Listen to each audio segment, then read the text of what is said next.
తాకట్టులో ఉన్న బంగారాన్ని విడిపించి ఆ రోజున్న మార్కెట్ ధర కట్టి మిగిలిన డబ్బును మీకు అందిస్తుంది Kommuri gold. Hello viewers, welcome to our channel. ప్రస్తుతం మనతో పాటు ఉన్నారు అప్పాజీ సార్. సార్తో మాట్లాడి ఈరోజు మూవీ గురించి వస్తున్నటువంటి కొన్ని టాక్స్ గురించి అడిగి తెలుసుకుందాం. హాయ్ సార్, నమస్తే. ఎలా ఉన్నారు సార్?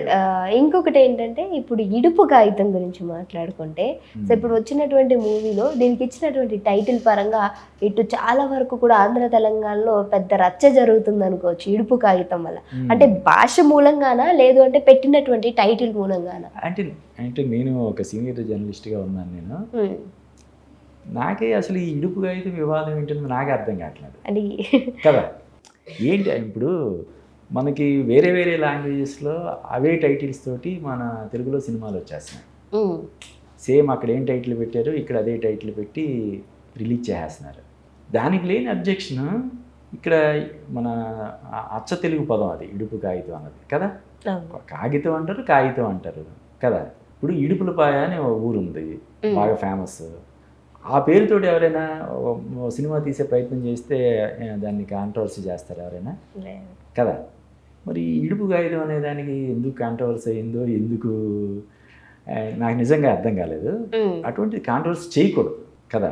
వేరే వేరే భాషల్లో ఆ భాషల్లో ఉన్నటువంటి టైటిల్స్ తోటి సినిమాలు రిలీజ్ చేస్తున్నారు. అందులో ఇప్పుడు కరుపు అని సూర్య త్రిష సినిమా, ఇక్కడ మన వాళ్ళు చాలామంది ఏంటిది తమిళ్ టైటిల్స్ అన్ని తీసుకొచ్చి మా మీద రుద్దుతున్నారు, ఎందుకు ఇలా చేస్తున్నారు అంటే వాళ్ళు అప్పుడు వీరభద్రుడని పెట్టారు. ఆ సినిమా బాగానే ఆడింది. అంతకుముందు అదే వాళ్ళ మా తమిళంలో కానీ మలయాళంలో కానీ కన్నడలో కానీ ఏ టైటిల్స్ ఉన్నాయో ఆ టైటిల్స్ తోటి రిలీజ్ చేస్తున్నారు. ఇప్పుడు కాంతారా అదే కదా, తెలుసు. ఇప్పుడు రిలీజ్ అయ్యి పెద్ద హిట్ అయింది కాబట్టి ఇప్పుడు కాంతారా తెలుసు. అంతకుముందు మనకి ఏం తెలుసు, కాంతారా అంటేనే తెలియదు. అంత ఇంకోటి ఏంటంటే ఆ మధ్య విజయ్ ఆంటోనీ ఇప్పుడు బిచ్చగాడు సినిమాతో అయ్యాడు, తర్వాత పొలవమని సినిమాలు చేశాడు. ఆయన ఒక సినిమాని తమిళంలో ఉన్న టైటిల్ తోటి తెలుగులో అనౌన్స్ చేశాడు. కొన్ని ఎలా ఉంటాయంటే వాళ్ళ భాషలో తప్పు కాని పదాలు మన భాషలో అది ఒక భూత పదంలాగా ధ్వనించే ప్రమాదం ఉంటాయి కదా. కొన్ని అలా ఉంటాయి కదా. అలా ఆ టైటిల్ అనౌన్స్ చేసి తెలుగులో కూడా ఇది తీసుకొస్తున్నాం అంటే అందరూ అబ్జెక్షన్ పెట్టారు, ఏంటిది ఇంత ఘోరంగా అని చెప్పి. అప్పుడు ఆయన మార్చుకోవటం. అటువంటిది ఇందులో అబ్జెక్షన్ పెట్టడానికి అసలు ఏంటి?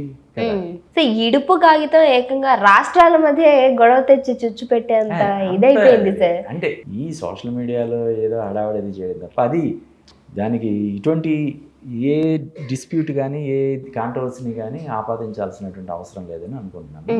కానీ ఏంటంటే ఇది ఇంకా చెప్పాలంటే సరదాగా లైటర్ వేన్లో చెప్పాలంటే ఈ సినిమాని ప్రొడ్యూస్ చేసిన వాళ్ళ అదృష్టం ఇది. ఇది కొన్ని కోట్లు ఖర్చు పెడితే కూడా రానంత ప్రచారం దీనికి ఇప్పుడే వచ్చేసింది.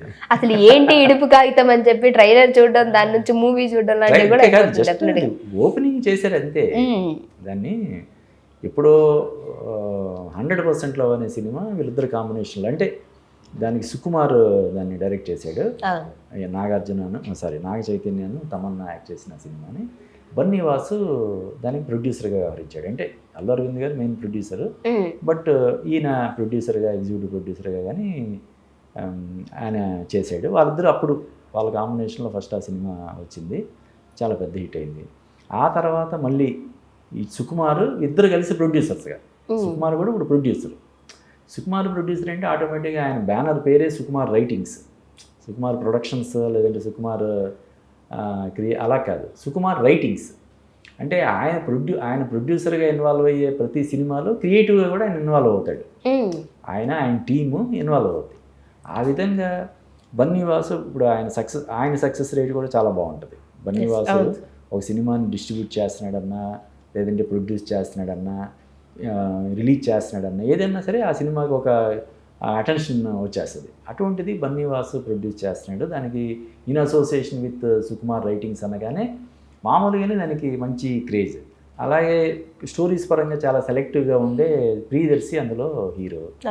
అలాగే సోషల్ మీడియాలో బాగా పాపులర్ అయినటువంటి ఎవరో అమ్మాయి విజయ్ దుర్గ, ఆ అమ్మాయి ఇంట్రడ్యూస్ అవుతుంది.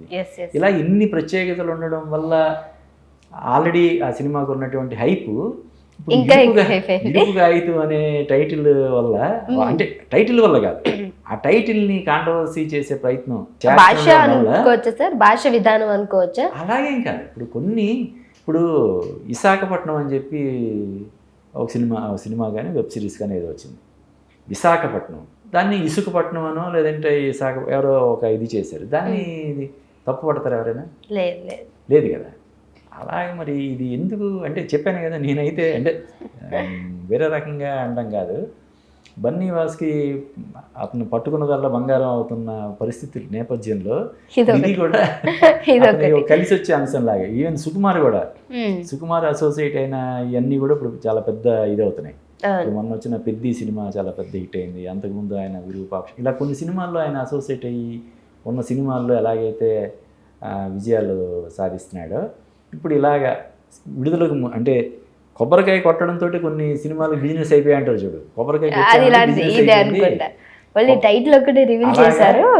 టైటిల్ జస్ట్ వాళ్ళు పూజా కార్యక్రమాలు చేశారు, టైటిల్ అనౌన్స్ చేశారు. ఇప్పుడు ప్రతి ఒక్కరికి ఇడుపు కాగితం అసలు మూవీ ఏంటి, అసలు ఏముంది అందులో చూడాలనే క్యూరియాసిటీ డెఫినెట్ గా ఉంటుంది కదా సార్. అదే అంటే ఒక ప్రాంతం నేపథ్యంగా తీసుకొని వాళ్ళు చేస్తున్నటువంటి సినిమా అయి ఉంటుంది. అది మరి కథనాలు మనకు తెలియదు కాబట్టి ఈ టైటిల్ కాంట్రవర్సీ అవ్వడం కేవలం వాళ్ళ అదృష్టంగానే నేను చెప్తాను. అయితే సార్ ఇలా టైటిల్ కాంట్రవర్సీ అవ్వడం, లేదంటే క్యారెక్టర్స్ అవ్వడము, లేదంటే వాళ్ళు వేసుకున్నటువంటి కాస్ట్యూమ్ కాంట్రవర్సీ అవ్వడం, ఇదంతా ఇండస్ట్రీలో కామన్ అంటారా? దాన్ని ఏ విధంగా తీసుకుంటారంటే అప్పుడప్పుడు అలా జరుగుతుంటాయి. పనిగట్టుకొని అంటే కావాలని ఇది కాంట్రవర్సీ అయితే బాగుంటుందని కోరుకునే వాళ్ళు కూడా ఉంటారు. దాన్ని ఏదో రకంగా కాంట్రవర్సీ అయ్యి సినిమాకి బాగా పబ్లిసిటీ వస్తే బాగుంటుంది అనుకునే వాళ్ళు కూడా ఉంటారు.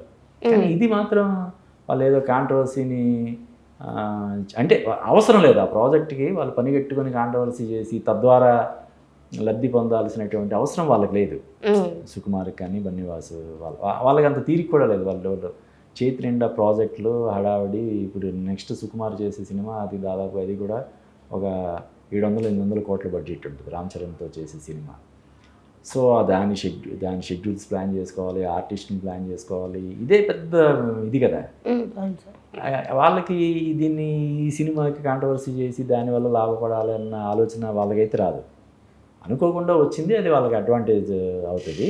కానీ కొంతమంది కాంట్రవర్సీ క్రియేట్ చేయాలని అనుకుంటారు పాపం. ఇలా మనది కూడా అలాగా కాంట్రవర్సీ చేయాలని అనుకున్నంత మాత్రాన కాంట్రవర్సీలు అవ్వవు. కొన్ని అనుకోని అయిపోతుంది. ప్రతి ఒక్కరు కావాలని అది చేస్తారు కదా. కాంట్రవర్సీ అయ్యి విపరీతం ఒక 10 కోట్లు విలువ చేసే ప్రచారం ఉచితంగా వస్తుందంటే ఎవరు వద్దనుకుంటారు? కాబట్టి అయితే బాగుంటుందని కోరుకుంటారు, కానీ అవ్వవు. ఇలాగ అనుకోకుండా సిన్సియర్గా అటెంప్ట్ చేసేటప్పుడు ఒక్కొక్కసారి అనుకోకుండా కాంట్రవర్సీ ప్లస్ అవుతుంటుంది. దాంట్లో ఇడుపు కాగితం ఒకటి మెయిన్ ఎగ్జాంపుల్. నిజంగానే ఇప్పుడు ఇడుపు కాగితం అనే దానికి ఎంత పాపులారిటీ వస్తుంది ఎవరికి పెద్దగా తెలియదు కదా. ఇప్పుడు ఇడుపు కాగితం అంటే అనేదానికి ఒక ప్రత్యేకత వచ్చేసింది. అది సినిమాకి డెఫినెట్గా పెద్ద అడ్వాంటేజ్ అవ్వాలి. Thank you so much sir. Thank you రవేక.